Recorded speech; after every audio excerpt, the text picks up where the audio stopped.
You know, folks, even though he did this review around last year or even the year before,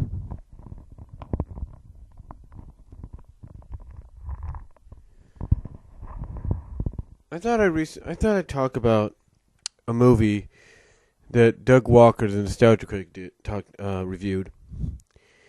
And I'll say this: when he started this review out,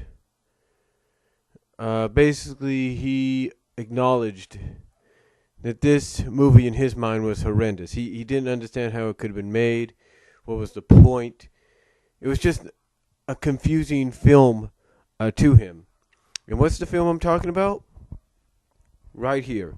Felix the Cat, the movie.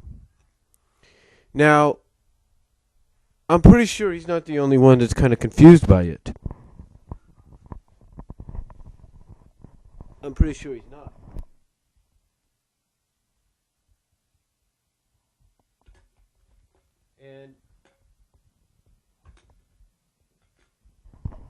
And I'll explain why.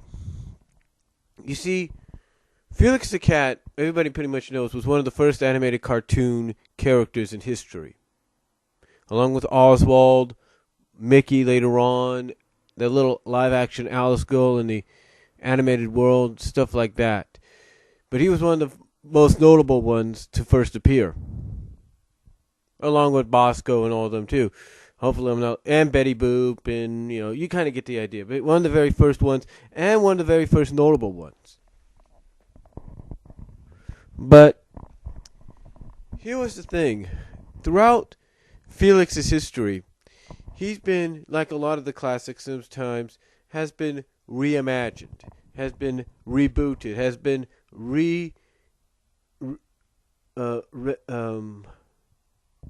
revitalized, if you will.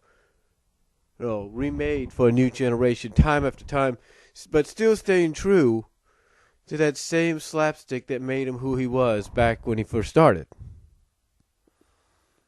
Now, you would think that when Felix came out, he would be a movie. Not when he came. When Felix the Cat's movie came out, you would think it would be a movie that would be entertaining, be nostalgic. But from what Doug saw, and I'm sure a lot of fans agree with this, this was kind of an unusual movie.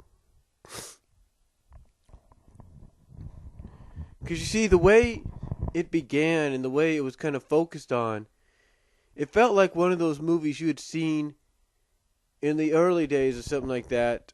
Not in the early days, but back... It basically seen someone like a Don Bluth would do with the way the characters were presented, or something along the lines that was similar to that of Rock and Roll. I know it's kind of a confusing confusing comparison. You would think that something like that would not be associated with Felix, but he was. But it was. And here's why. You see, New World International and whoever else worked on the series on it, I think the company, the Felix the Cat Creations company, they pretty much figured that, hey, this is a new generation. Not many are going to probably want to just see a regular cartoon. They're not going to know who these characters are. We need to do something that fits in with the times.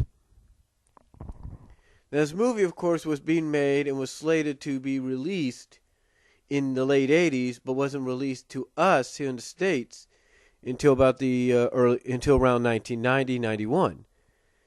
That's why a lot of people, when they look at it and they say, why does it got a bit of an 80s feel with some of that animation? It's because it was meant to be released in the 80s. And true, it was supposed to be released at a time that I guess you could pretty much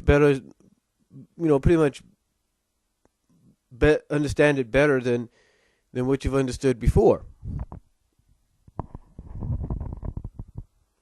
But even in a release in the early 90s, you still could understand it. And looking back on it, as an adult, you probably say, man, I enjoyed that? How could I enjoy that? is because you were a kid. Me, when I first saw it on the Disney Channel about 94.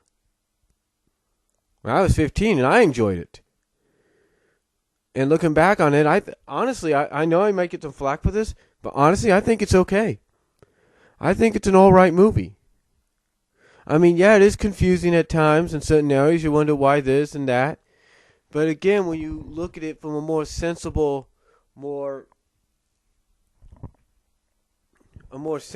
if not more logical meaning at the time it was created, it was basically created for a new generation. And since the new generation wouldn't be like, oh, okay, I know who Felix the Cat is, but I don't know who any of these other characters are, doing a movie that's sort of almost in the same vein or in the same train of thought as those of Rock and Roll, of several of the Don Bluth films that came before that, and stuff like, stuff in that category, you get pretty much, when you look at it from that standpoint, or from that vantage point, you kind of get a better understanding as to why this movie was made. You get a better understanding. You don't get a confused understanding. You get a better understanding that it was made in the same category, with the same train of thought as making a original animated feature, a la, like I say, Don Bluth or Steven Spielberg. That's why you had the animation the way you did. That's why you had the limited CGI that you did. Because they wanted to go in that direction. They wanted to. And they pretty much felt that that would give people a reason to see it. And people did see it. And yes, it did bomb, but at least people saw it. And looking back on it, have a fondness to say, yeah, it may be a weird-ass movie, but now we understand why they did it. Especially around that time frame. But overall, my thoughts on the movie, again, like I said, I think it's okay. You just got to have a better understanding as to why it was made, when it was made. So, I think it's okay. You just got to give it a chance. You just got to sit down, kind of, I guess if you have the time, deconstruct it and kind of have a better understanding for it. And deep down, have a better appreciation. Now, I know Doug probably does have appreciation for the film, but it's like he says, the critic, it's like Doug Walker says, the critic represents the fans out there. Basically represents not just a portion of himself, but a majority of the fans and the viewers that look at stuff like Felix the Cat the movie and go like, what the blank did I just see kind of deal. So, anyway, those are just my thoughts on the Felix the Cat movie. Let me know what you guys think. What is your own personal experiences from watching this film? What are you guys' thoughts on it? Let me know down below. I'll talk to you later.